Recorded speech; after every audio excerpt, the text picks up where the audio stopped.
Good morning అండి. Last క్లాస్లో బ్రహ్మ సమాజం గురించి చర్చించుకున్నాం. అలాగే ప్రతిరోజు ఆ టాపిక్ సంబంధించి షార్ట్ వీడియోలో కొన్ని ఇంపార్టెంట్ ప్రశ్నలు పెడుతున్నానండి. ఒకసారి చూడండి, పోటీ పరీక్షల దృష్ట్యా. నిన్న క్లాస్లో బ్రహ్మ సమాజం రాజారాం మోహన్ రాయ్ మరణం తర్వాత దేవేంద్రనాథ్ ఠాగూర్ మరియు కేశవ్ చంద్రసేన్ కలిసి లీడ్ చేశారని చెప్పుకున్నాం. అందులో దేవేంద్రనాథ్ ఠాగూర్ గురించి చెప్పుకున్నాం. ఇవాళ కేశవ్ చంద్రసేన్ మరొక వ్యక్తి బ్రహ్మ సమాజంలో చెప్పండి. కేశవ్ చంద్రసేన్ అన్న వ్యక్తి. ఈయన బ్రహ్మ సమాజంలో ఎప్పుడు జాయిన్ అయ్యాడంటే 1857లో జాయిన్ అయ్యాడు. 1857లో జాయిన్ అయ్యి 1861కి అంటే 1861 సంవత్సరానికి మాస్టర్ స్టేజ్కి వచ్చాడు. అంటే ఆచార్యగా మాస్టర్ స్టేజ్కి ఎదిగాడు. బ్రహ్మ సమాజాన్ని బాగా లీడ్ చేసింది. ఈయన సిద్ధాంతాలన్నీ మద్రాసులో శ్రీధర్ల నాయుడు అన్న వ్యక్తి వేద సమాజాన్ని బ్రహ్మ సమాజం, భారతీయ బ్రహ్మ సమాజంలో పేరు మార్చాడు మద్రాసులో, అంటే దక్షిణ భారతదేశం. ఈ సిద్ధాంతాలన్నీ బాగా ఇంపార్టెంట్ అండి. శ్రీధర్ల నాయుడు. మరొక వ్యక్తి మహారాష్ట్రలో ఆత్మారాం పాండురంగ ప్రార్థనా సమాజాన్ని ఏర్పాటు చేశాడు. 1867లో అండి. ఇయర్ ఇంపార్టెంట్, కాన్సెప్ట్ ఇంపార్టెంట్, సంస్థ ఇంపార్టెంట్. 1867 ఇది 1871. సో ఇక్కడ మద్రాసులో శ్రీధర్ల నాయుడు ఆత్మారాం పాండురంగ ప్రార్థనా సమాజాన్ని ఏర్పాటు చేశాడు. ఈయన ఇన్స్పిరేషన్ అలా ఉన్నాయి. ప్రత్యేకంగా ఏంటంటే బాలిక వివాహాలని, చిన్నపిల్లల వివాహాన్ని బాగా ఫైట్ చేశాడు. అంటే బాల్య వివాహం ఒక కాన్సెప్ట్ దీంట్లో బాగా ముందుకు వచ్చాడు. సో అలాగే ఈయన కొన్ని పత్రికలు స్థాపించాడు. ఏమిటంటే ఇండియన్ మిర్రర్ ఒక పత్రిక అండి. ఇండియన్ మిర్రర్, సులభ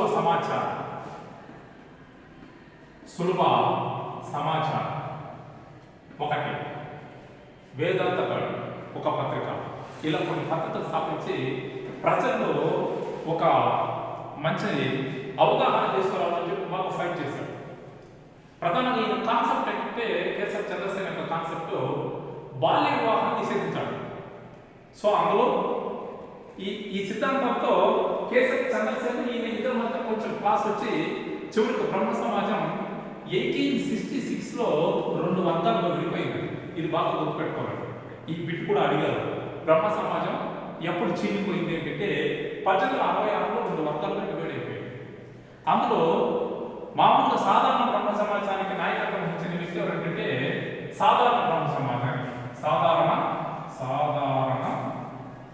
బ్రహ్మ సమాజానికి నాయకత్వం వహించిన వ్యక్తి ఎవరంటే దేవేంద్రనాథ్ ఠాగూర్.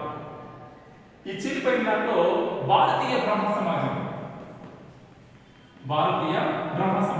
దీనికి లీడ్ చేసే వ్యక్తి ఎవరంటే కేశవ్ చంద్రసేన్, బిపిన్ చంద్రపాల్, అరవింద్ ఘోష్. సో వీళ్ళు మనకి ఇందులో సభ్యులుగా ఉండి భారతీయ బ్రహ్మ సమాజాన్ని ఏర్పాటు చేశారు. ఈ భారతీయ బ్రహ్మ సమాజం ఏర్పాటు చేసినప్పుడు దేవేంద్రనాథ్ ఠాగూర్ యొక్క సిద్ధాంతాలు కాస్త తగ్గాయి. కేశవ్ చంద్రసేన్ యొక్క సిద్ధాంతాలు ప్రజలు బాగా చొచ్చుకెళ్ళాయి. ఈయన మంచి పాపులర్ లీడర్ అయ్యాడు. ఎవరు అంటే కేశవ్ చంద్రసేన్. అలాగే ఇంగ్లాండ్ దేశానికి వెళ్ళి ఇంగ్లాండ్ రాణితో ఫైట్ చేశాడు. భారతీయ సమాజంలో ఒక బాల్య వివాహం చట్టం కావాలి, మాకు కనీస వివాహ చట్టం కావాలని చెప్పి అలా ఫైట్ చేసిన తర్వాత వెరీ ఇంపార్టెంట్ కాన్సెప్ట్ అండి. 1872లో కనీస వివాహ చట్టం వచ్చింది భారతదేశంలో. మినిమం మ్యారేజ్ యాజ్ యాక్ట్, కనీస వివాహ చట్టం. ఎంతంటే అమ్మాయిలకు 14 సంవత్సరాలు, అబ్బాయిలకు 18 సంవత్సరాలు. ఇది ఫస్ట్ టైం మనకి ఇండియాలో లీగలైజ్ వచ్చిన చట్టం అండి. 1872లో కనీస వివాహ చట్టం కేశవ్ చంద్రసేన్ తెలుగులో భారతీయ సమాజం తీసుకోవడం జరిగింది. ఇక్కడ దాకా బాగా ఈ చట్టం అందరికీ వర్తిస్తుంది. కేశవ్ చంద్రసేన్ వర్తిస్తుంది, మీకు వర్తిస్తుంది, నాకు వర్తిస్తుంది. Minimum age. ఎందుకంటే 14 సంవత్సరాల అమ్మాయికి నిండుకుండా పెళ్లి చేయకూడదు, 18 సంవత్సరాల అమ్మాయికి నిండుకుండా పెళ్లి చేయకూడదు అని చట్టం తీసుకొచ్చారు. కానీ ఈయన ఒక తప్పు చేశాడు. ఏమేంటంటే వీళ్ళు కూతురికి మ్యారేజ్ అయిన కేశవ చంద్రసేన కూతురు మ్యారేజ్ అయినప్పుడు 13 సంవత్సరాలకు పెళ్లి చేశాడు. అంటే ఈయనేమో 14 సంవత్సరాల సమాజం కోసం ఫైట్ చేసిన వ్యక్తి 13 సంవత్సరాలు తన కూతురు పెళ్లి చేస్తే ఈయన పీరియడ్ లో ఈయన కాన్సెప్ట్ లో ఉన్న భారతీయ బ్రహ్మ సమాజంలో ఉన్న సభ్యులు అరవింద గోపాల్ బిపిన్ చంద్రపాల్ కానీ అరవింద ఘోష్ కానీ వీళ్ళందరూ ఏం చేసినట్టంటే ఈయన నువ్వు ఇంత 14 సంవత్సరాలు మాట్లాడి 13 సంవత్సరాలు చేసినావు, ఇది కరెక్ట్ కాదని చెప్పేసి వీళ్ళు ఇక్కడి నుంచి బయట వచ్చి ఎక్కడి నుంచి ఈ భారతీయ బ్రహ్మ సమాజం నుంచి బయట వచ్చి మరొకసారి 1872లోనే 1878లోనే మరొకసారి బ్రహ్మ సమాజం చేరిపోయింది. అక్కడ నుంచి సాధారణ బ్రహ్మ సమాజం ఒకటి, నియో బ్రహ్మ సమాజం ఒకటి. నియో బ్రహ్మ సమాజానికి కేశవ్ చంద్రసేన్, సాధారణ బ్రహ్మ సమాజానికి బిపిన్ చంద్రపాల్. ఆయన చూడండి ఎంత ఈజీగా వెళ్ళిపోతుంది కాన్సెప్ట్స్ అన్నమాట.